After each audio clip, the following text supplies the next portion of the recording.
Yo, what's up, YouTube, man? It's your boy, Action Jackson. And in today's video, man, we're going to be talking about the Dallas Cowboys versus Los Angeles Rams preview matchup. I'm going to be talking about things that I'm looking for, whether it's from Joe Milton, whether it's the offensive line, do the starters play, how well is the defense playing, some of those things. So before we hop into the video, I would appreciate if you guys would like the video, subscribe if you're new, comment, and share my video with anyone who you think will enjoy my content.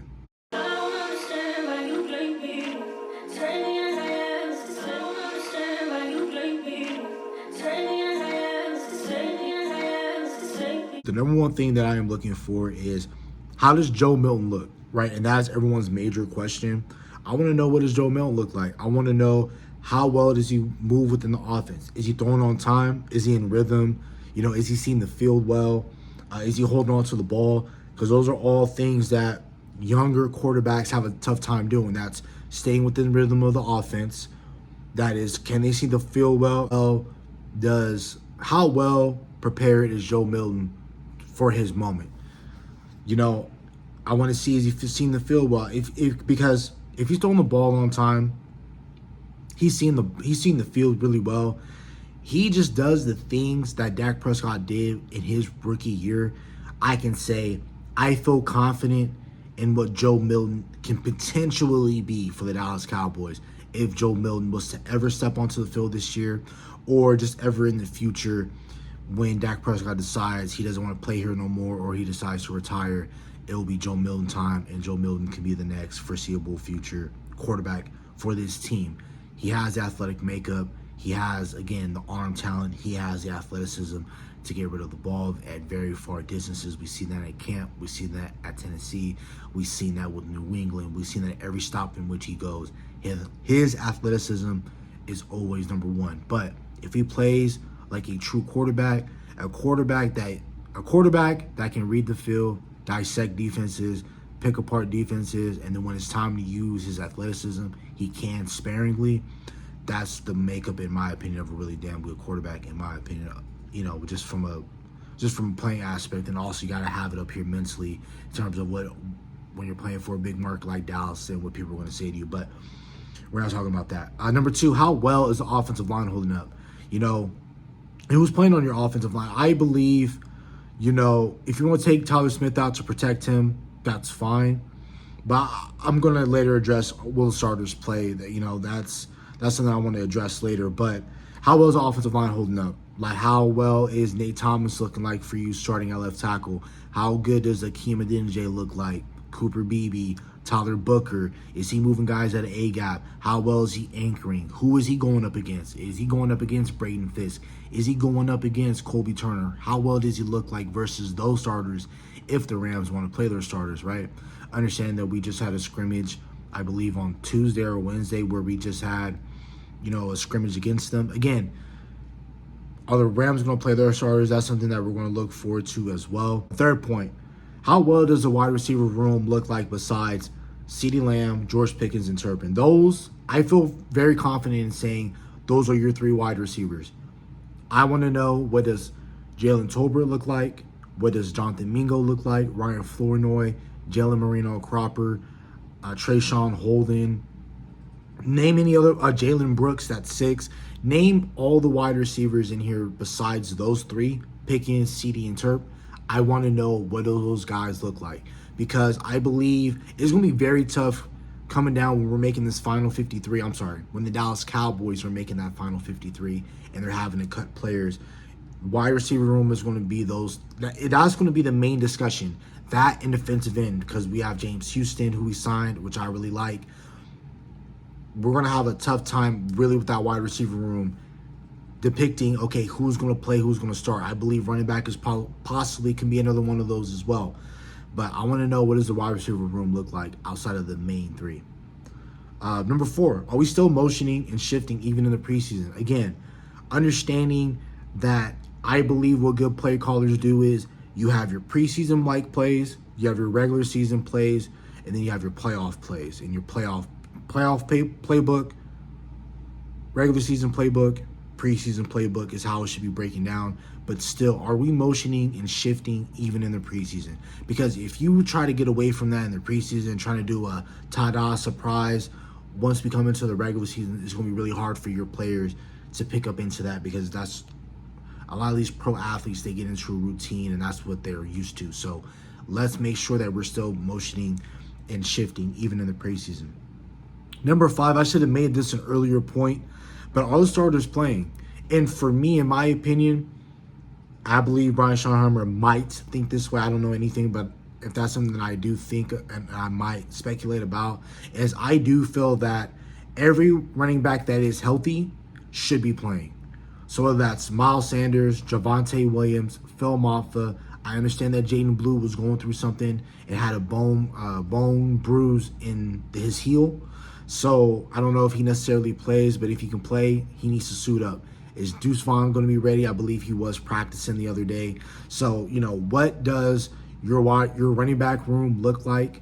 And there should be no reason why any of those guys are wearing gold chains or none of them should be showing up in no really TikTok, it's nothing. Every running back in the room should be pulling up. There should be nobody with no rollies on, nothing, no chains, no nothing. You suit up, we're gonna come in, we're gonna play football. I want to know, that's how I feel the running back should be. All the running backs should play in my position, in my opinion. Are they gonna be playing every single down? No. But those guys need to have some burn. I need to truly know political standpoint, but I need to know who's going to be my number one back. I believe it's going to be Javonte Williams, but how well does Javonte Williams fit the part? Is he pass prone correctly? Is he catching the ball out of the backfield? Is he seeing the ball well, in terms of when he's running the ball, how well is his vision? Things like that I want to know. Same goes for Miles Sanders. A lot of people have been hyping up Miles Sanders. He's been catching out of the backfield. He's been making a lot of plays in training camp. How well does that progress over in the preseason? So those are just some things I want to know. And then also, how well is the defense playing? That goes with how well are we defending the run? Will the cornerback depth be an issue? I believe it already is. I have made a crap ton of videos talking about that position. And then you have Stephen Jones going on an interview talking about that is a concern, a possible concern he has, but he wants to wait until the preseason. Smart teams aren't waiting until the preseason. My voice is loud enough, but it ain't that loud when you compare it to other YouTubers. But we've all been saying the same thing. We all make similar videos, just everyone just dresses it up really well. I've been saying that cornerback is going to be one of your detriments to your team. Something that was once a strength 2 years ago, when you had Trayvon Diggs healthy, Deron Bland, Stephon Gilmore, and you had, Jordan Lewis as your fourth cornerback. 2 years after that, it's one of your weakest positions because of injury. I'm signing Stephon Gilmore and Asante Samuel Jr., and I'll have Kyer Elam and Deron Bland, figure it out. But until then, I'm not waiting. I'm not waiting until August 22nd or, 2 weeks before the season to be like, Stephon Gilmore, because you're not the only team that needs cornerbacks. There's other teams that want and need Stephon Gilmore. Same goes with Asante Samuel. I wanted Mike Hilton Jr. He signed with the Dolphins.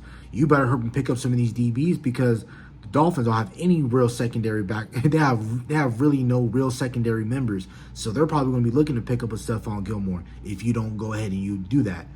But Dallas Cowboys, we're always going to live. We're going to learn. It sucks, but it is what it is. So do the rookies look? Who are the rookies? Donovan Ezeraku, T-Book, Jay Tuia, Phil Maffa, Tommy King Basode, defensive tackle from Maryland, in which we drafted in the 7th round, Shamar James. I just want to know, what does your rookies look like? Again, Savon Revel is not going to play. What I've been hearing from, let me double check the source, but really I just been hearing he's been dealing with knee soreness and was out for, a few days. In my opinion, I'm not in a hurry. So Brian Schottenheimer has said that rookie Savon Revel had some swelling 7 to 10 days ago, but he's back to where they want him to be in his recovery process. I just feel that they're trying to rush this kid back, and I pray that they don't.